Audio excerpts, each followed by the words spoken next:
pengertian autisme.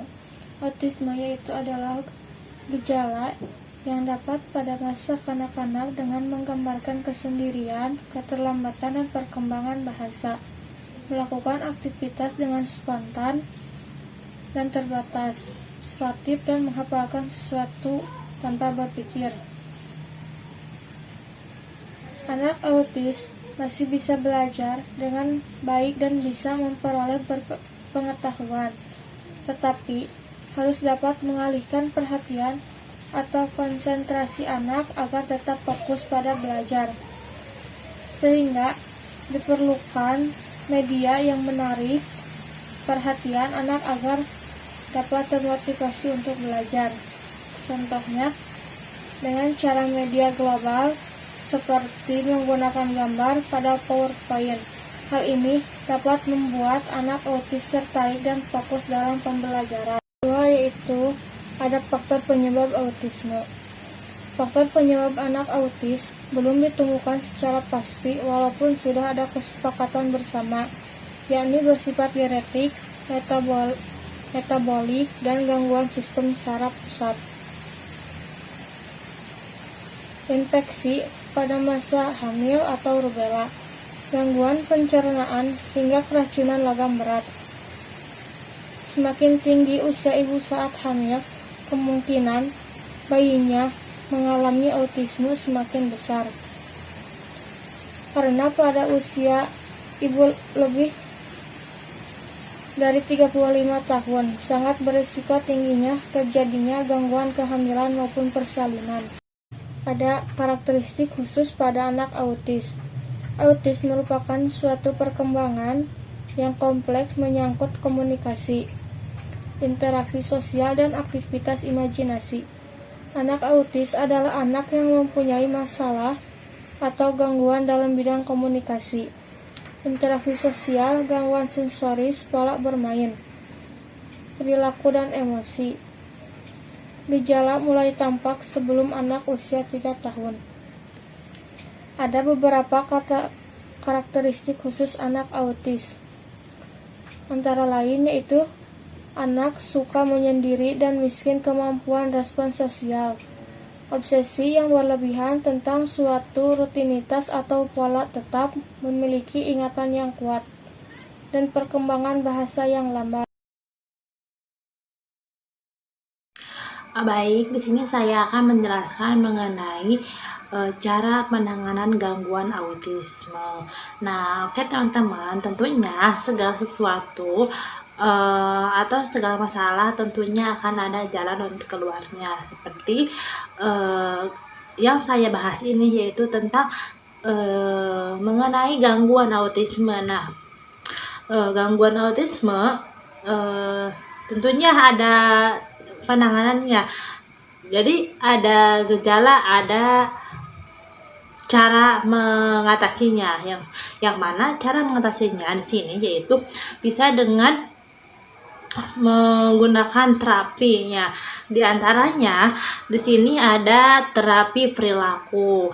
Jadi maksud terapi perilaku ini yaitu terapi ini digunakan untuk mengurangi perilaku yang tidak lazim. Jadi maksudnya perilaku yang tidak lazim ini, jadi terapi perilaku ini khusus itu digunakan untuk mengurangi hal yang tidak lazim pada penderita autis. Nah, selanjutnya ada terapi biomedik. Nah, maksud terapi biomedik di sini jadi terapi ini dengan cara memberikan obat dari dokter khusus kejiwaan atau anak jiwa, dokter khusus spesialis jiwa untuk anak autis. Nah, jadi terapi biomedik ini ya khusus dari langsung dari dokter dengan memberikan obat langsung terhadap anak autis. Nah, untuk selanjutnya terapi fisik. Maksud terapi fisik di sini jadi yaitu terapi dengan mengandalkan gerakan-gerakan anak tersebut. Jadi misalnya seperti ini, anak yang mengalami gangguan autis itu, anak tersebut akan di terapi fisiknya, seperti anak tersebut akan menggerakkan kakinya, menaklukkan tangannya, atau memubuk, berdiri, berjalan hingga berlari. Nah, selanjutnya ada terapi sosial. Nah, maksud terapi sosial di sini, jadi terapi sosial ini yaitu dengan cara memberikan fasilitas kepada anak. Jadi maksud fasilitas di sini, jadi si anak diberikan fasilitas supaya nantinya anak tersebut tidak sendiri atau tidak terlalu di ruangan sendiri. Nah, nantinya dengan memberikan fasilitas ini, nanti si anak akan bersama dengan teman-teman sebayanya, dan di sana anak-anak akan mengajari cara-cara secara langsung gitu. Nah, selanjutnya ada terapi bermain. Nah, maksud terapi bermain di sini, jadi terapi ini bertujuan agar anak-anak autis mempunyai sikap yang riang, gembira, dan anak tersebut tidak sendiri. Anak tersebut akan bermain dengan teman-temannya yang lain, dan anak tersebut akan membantu anak-anak yang lainnya, seperti yang intinya akan menjadi bersosialisasi dengan teman-teman lainnya. Anak tersebut tidak sendiri. Mungkin seperti itu. Nah, selanjutnya terapi perkembangan. Jadi maksud terapi perkembangan di sini, jadi terapi ini anak tersebut akan mempelajari tentang minatnya, kekuatannya, dan tingkah perkembangannya. Jadi anak tersebut akan dilatih, atau terapi perkembangan ini akan lebih ke minat si anak, dan kekuatan dan tingkah perkembangannya, seperti itu. Dan untuk terapi terakhir, bukan terapi terakhir, terapi selanjutnya, terapi visual. Maksud terapi visual di sini, terapi ini akan memiliki tujuan. Tujuannya ialah agar anak-anak autis dapat melihat contohnya seperti gambar, gambar-gambar, atau seperti gambar yang unik dan yang mungkin dapat nantinya disenangi oleh anak tersebut. Nah, selanjutnya terapi musik. Nah, maksud terapi musik di sini, jadi terapi tersebut mengapa diberikan kepada anak yang berkebutuhan yang autis?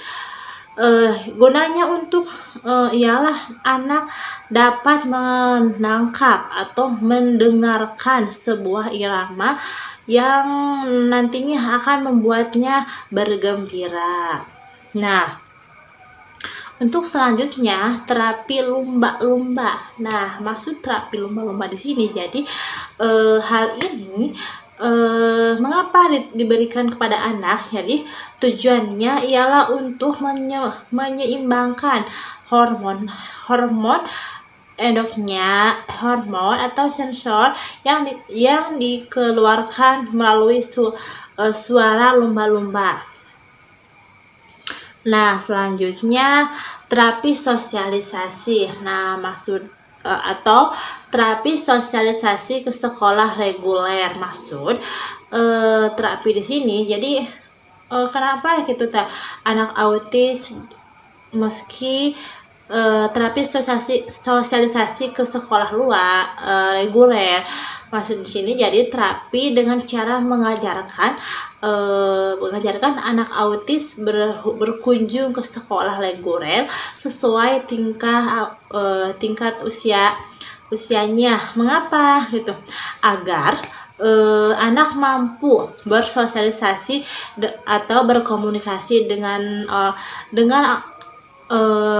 anak atau sekolah reguler yang dengan baik begitu. Nah, untuk yang terakhir yaitu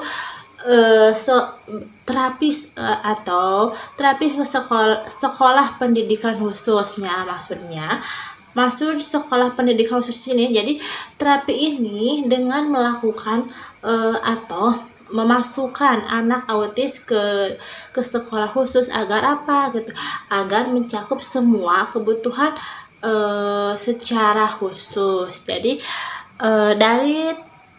dari hal ini dapat membantu penanganan gangguan autisme. Selanjutnya, di sini saya akan menjelaskan mengenai Asperger. Nah, apa sih Asperger itu? Asperger itu bisa disebut juga sindrom, yang mana Asperger itu ialah gangguan perkembangan yang membuat penderita tersebut sangat sulit untuk berinteraksi dengan orang lain. Jadi maksud Asperger ini, jadi orang atau anak yang mengalami Asperger atau gangguan sindrom Asperger ini, anak tersebut akan sangat sulit untuk berinteraksi dengan orang lain. Jadi maksudnya anak tersebut mungkin merasakan sulit untuk berteman karena apa? Karena mereka merasa canggung dengan orang lain. Maka dari itu orang dengan sindrom Asperger atau maksud orang yang mengalami sindrom Asperger di sini akan memiliki beberapa ciri, yang mana beberapa ciri autis. Sebagai contoh, mereka mungkin memiliki keterampilan sosial yang buruk, bahkan lebih menyukai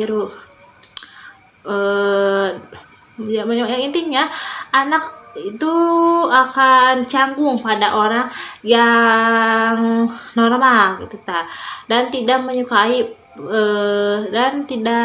menyukai perubahan. Jadi intinya yang anak atau orang yang mengalami gejala atau gangguan Asperger, maka anak tersebut penderita sangat sulit untuk berinteraksi dengan orang lain. Di sini saya akan menjelaskan mengenai sindrom Asperger.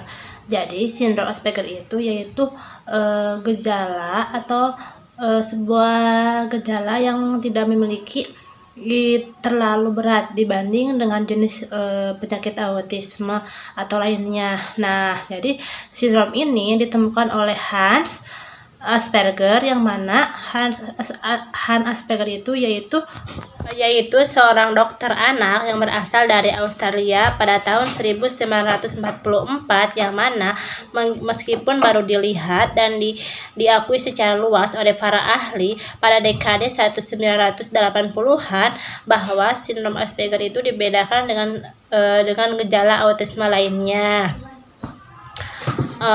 Dari kemampuan linguistik dan kognitif para penderitanya yang relatif dan tidak mengalami penuralan, bahkan dengan IQ yang relatif tinggi atau rata-rata. Hal ini berarti sebagian besar penderita sindrom Asperger ini bisa hidup secara mandiri.